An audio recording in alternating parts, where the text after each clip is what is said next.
Hi viewers, ಇವತ್ತು ನಾವು Sindhi Koki ಮಾಡೋದು ಹೇಗೆ ಅಂತ ನೋಡೋಣ. ಇಲ್ಲಿ ನಾನು 1 ಬಟ್ಲು ಗೋಧಿ ಹಿಟ್ಟನ್ನು ತಗೊಂಡಿದ್ದೀನಿ.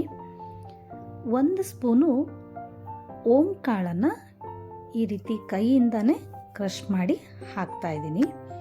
ಹಾಗೆ 1 ಸ್ಪೂನು ಕುಟ್ಟಿರೋಂಥ ಕಾಳುಮೆಣಸು, ಹಾಗೆ 1 ಸ್ಪೂನಷ್ಟು ಅಚ್ಚ ಖಾರದ ಪುಡಿ, ಅರ್ಧ ಸ್ಪೂನು ಅರಿಶಿಣ, 1 ಸ್ಪೂನಷ್ಟು ಜೀರಿಗೆನ ಹಾಕ್ಕೊಳ್ತಾ ಇದ್ದೀನಿ. ಇಲ್ಲಿ ಒಂದು 4 ಹಸಿಮೆಣಸಿನಕಾಯಿನ ಕಟ್ ಮಾಡಿ ಹಾಕಿದ್ದೀನಿ. ಹಾಗೆ ಸ್ವಲ್ಪ ಕೊತ್ತಂಬರಿ ಸೊಪ್ಪು, ಹಾಗೆ ಸ್ವಲ್ಪ ಈರುಳ್ಳಿನ ಹಾಕ್ಕೊಳ್ತಾ ಇದ್ದೀನಿ. ಇದಕ್ಕೆ ನಾವು ಸ್ವಲ್ಪ ಎಣ್ಣೆ ಅಥವಾ ಬೆಣ್ಣೆ ಅಥವಾ ತುಪ್ಪನ ಹಾಕಿ ಚೆನ್ನಾಗಿ ಮಿಕ್ಸ್ ಮಾಡ್ಕೋಬೇಕು. 1.5 ಸ್ಪೂನಷ್ಟು ಕಸೂರಿ ಮೇಥಿನ ಹಾಕಿಬಿಟ್ಟು ನಾನು 2 ಸ್ಪೂನಷ್ಟು ಎಣ್ಣೆನ ಹಾಕಿ ಇದನ್ನು ಈಗ ಹಿಟ್ಟನ್ನು ಮಿಕ್ಸ್ ಮಾಡ್ಕೊಳ್ತಾ ಇದ್ದೀನಿ. ಈ ಹಿಟ್ಟಿಗೆ ನಾವೀಗ ಸ್ವಲ್ಪನೇ ನೀರನ್ನು ಹಾಕಿ ಈ ಹಿಟ್ಟನ್ನು ಚಪಾತಿ ಹಿಟ್ಟಿನ ಹದಕ್ಕೆ ಚೆನ್ನಾಗಿ ನಾದ್ಕೋಬೇಕು.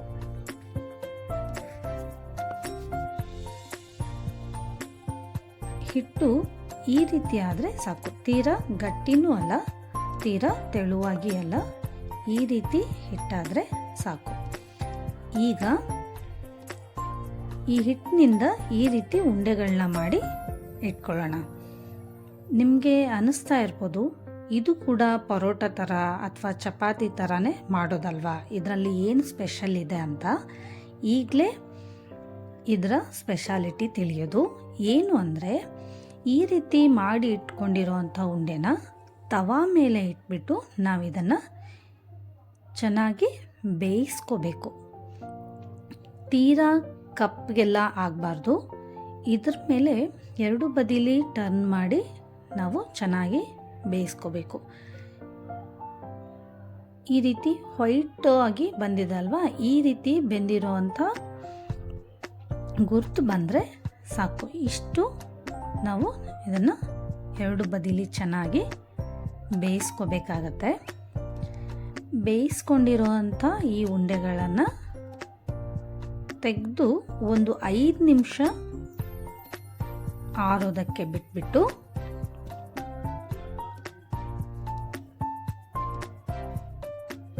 ಈಗ ಇದನ್ನು ನಾವು ಸ್ವಲ್ಪ ಗೋಧಿ ಹಿಟ್ಟನ್ನು ಹಾಕಿಬಿಟ್ಟು ಇದನ್ನು ಚಪಾತಿ ಥರನೇ ಲಟ್ಟಿಸ್ಕೋಬೇಕು. ಆ ರೀತಿ ಬೇಯಿಸಿ ಮಾಡೋದ್ರಿಂದ ಇದರ ಟೇಸ್ಟು ಸ್ವಲ್ಪ ವಿಭಿನ್ನವಾಗಿ ಇರುತ್ತೆ.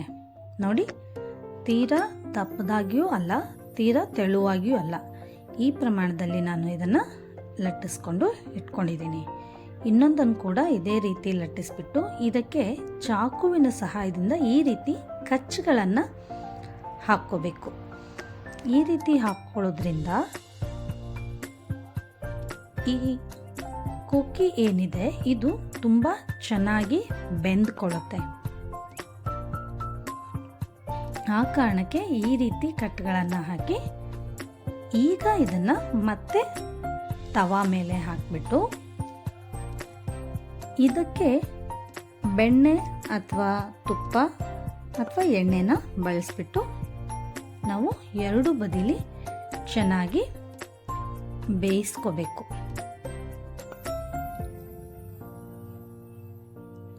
ಇದನ್ನು ನಾವು ಟೂರ್ಗೆ ಎಲ್ಲ ಹೋಗೋವಾಗ ಅಥವಾ ಯಾರ್ದಾದ್ರೂ ಮನೆಗೆ ಅಡುಗೆ ಕಟ್ಕೊಂಡು ಹೋಗೋವಾಗಲೂ ಕೂಡ ಮಾಡಿಕೊಂಡು ಹೋಗ್ಬೋದು. ಇದು 2 ರಿಂದ 3 ದಿನ ಹಾಳಾಗೋದಿಲ್ಲ, ತುಂಬ ಚೆನ್ನಾಗಿ ಇರುತ್ತೆ. ಇದು ಹೊರಗಡೆಯಿಂದ ಕ್ರಿಸ್ಪಿಯಾಗಿ ಒಳಗಡೆಯಿಂದ ಮೆದುವಾಗಿ ಇರುತ್ತೆ. ಇದನ್ನು ನೀವು ಉಪ್ಪಿನಕಾಯಿ, ಟೊಮೆಟೊ ಕೆಚಪ್ಪು ಅಥವಾ ಮೊಸರು ಈ ಥರ ಯಾವುದ್ರ ಜೊತೆ ಆದರೂ ಸರ್ವ್ ಮಾಡ್ಬೋದು. ಆದರೆ ಮೂಲತಃ ಇದನ್ನು ಸಿಂಧಿ ಜನ ಉಪ್ಪಿನಕಾಯಿ ಜೊತೆನೇ ಸರ್ವ್ ಮಾಡ್ತಾರೆ.